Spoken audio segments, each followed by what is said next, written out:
Disclaimer, video ini bertujuan untuk sharing informasi berdasarkan analisa pribadi. Segala bentuk keputusan menjual atau membeli ditanggung trader sendiri.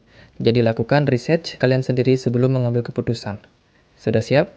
Mari kita mulai.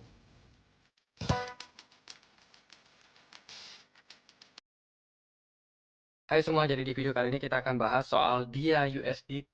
Jadi di perdagangan hari ini dia sudah naik cukup tinggi. Kalau kita lihat dari CMC itu naik sekitar 45 sekian persen. Jadi ada di kisaran harga 9.100 rupiah atau 0,6 dolar. Nah, tapi dia dalam beberapa waktu terakhir itu drop ya sekitar 18% kalau kita lihat dari TradingView. Lalu gimana, apakah dia masih layak untuk kita beli nih? Nah, pertama disclaimer on, video ini bukan rekomendasi ya buat teman-teman beli atau enggak. Tapi di sini aku coba kasih planningnya. Nah, dari segi pergerakan dia ini sebenarnya cukup nggak terlalu bagus.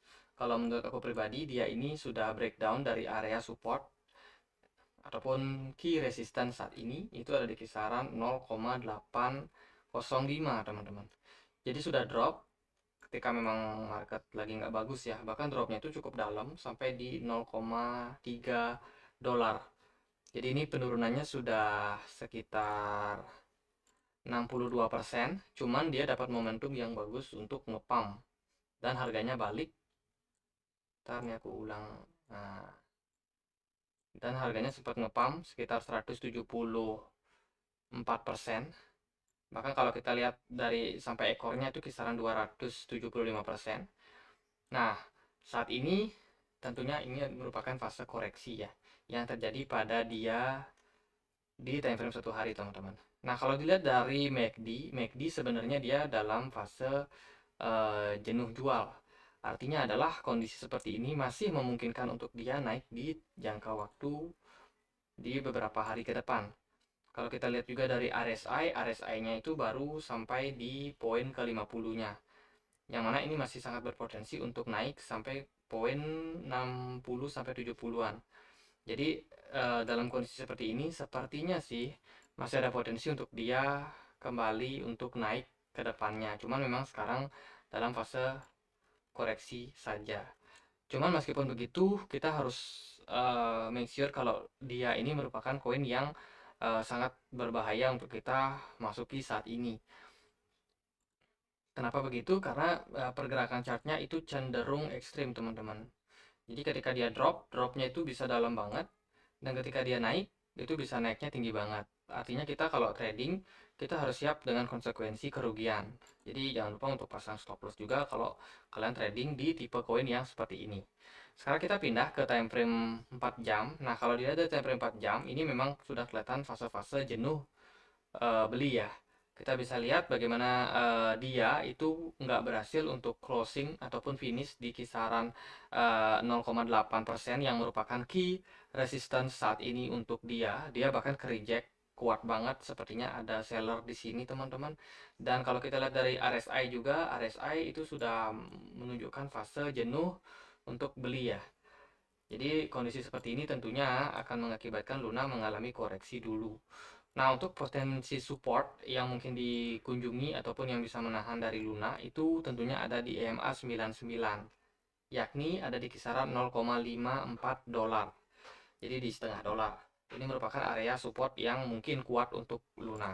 Kelihatan juga di sini juga ada area potensial untuk support 0,5 dolar ini. Jadi buat orang-orang ataupun teman-teman yang mungkin sudah terlanjur hold, terlanjur beli di pucuk, itu mungkin teman-teman bisa untuk antisipasi dan pasang stop loss di bawah dari harga tersebut. Karena kalau teman-teman nggak stop loss itu Luna bisa turun, bukan Luna tapi dia bisa turun sampai di 0,312 dolar. Jadi ya bisa turun lebih dalam lagi. Cuma kalau dalam kondisi kayak gini kayaknya sih dia ini sudah mulai reject lagi dan masih ada potensi untuk naik lagi teman-teman. Nah, itu adalah sebuah potensi dan juga cenderung menggunakan spekulasi ya. Jadi kalau terlalu banyak spekulasi juga nggak bagus. Jadi kita expect sih sebenarnya dia ini bisa ketahan di EMA 99-nya. Mungkin nanti dia mengalami fase sideways dulu. Dari 4 jam itu, kalau dari 1 jam di sini kita lihat adanya potensi dia mengalami koreksi lanjutan, teman-teman. Jadi kelihatan dari MACD, histogramnya masih merah dan terjadi dead cross. Otomatis ini merupakan kesempatan untuk dia mengalami koreksi. Seperti yang aku bilang, untuk area supportnya yang mungkin menahan dia adalah di kisaran 0,5 dolar.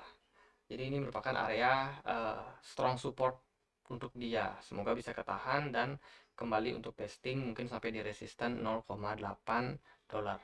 Tapi kalau untuk teman-teman yang invest, dia nggak cocok ya. Cuma buat yang mau untuk gambling bisa dibilang dengan market. Karena pergerakannya itu bisa tidak terduga, tiba-tiba naik. Kayak gini contohnya. Tapi ini memang kelihatan sih dari teknikalnya, dia ini em, bikin ya pola triangle ya. Jadi ini kayak ascending triangle kalau nggak salah. Jadi setelah itu dia break up dan ngepumpnya tinggi banget bahkan. Kalau kita misalkan cari untuk target profitnya tentunya nggak akan setinggi itu sih seharusnya. Untuk si dia ini. Jadi kalau kita misalkan cek mungkin target profitnya itu sebenarnya cuma sampai sini aja, sampai di 0,5. Tapi apa yang terjadi? Dia justru naiknya lebih tinggi. Jadi ini memberikan kita kesimpulan bahwa dia ini sebenarnya banyak yang spekulasi buy di sini. Dan tentunya berbahaya buat teman-teman yang masih awam dengan market yang bergejolak seperti ini. Kalau dari RSI sendiri, RSI-nya sepertinya akan menuju poin ke-30 di mana ini merupakan fase jenuh untuk jual ya. Jadi ketika fase jenuh jual, barulah mungkin teman-teman yang mau melakukan akumulasi itu silahkan. Jadi gunakan dua indikator ini sebagai acuan kalian kalau kalian mau untuk spekulasi di koin yang seperti ini. Tentu saja ini bukan rekomendasi. Sekali lagi selalu Dior. Dan semoga untuk review ini bisa bermanfaat buat teman-teman. Oke, sekian aja. Semoga bisa bermanfaat dan akhir kata saya Andre. Makasih.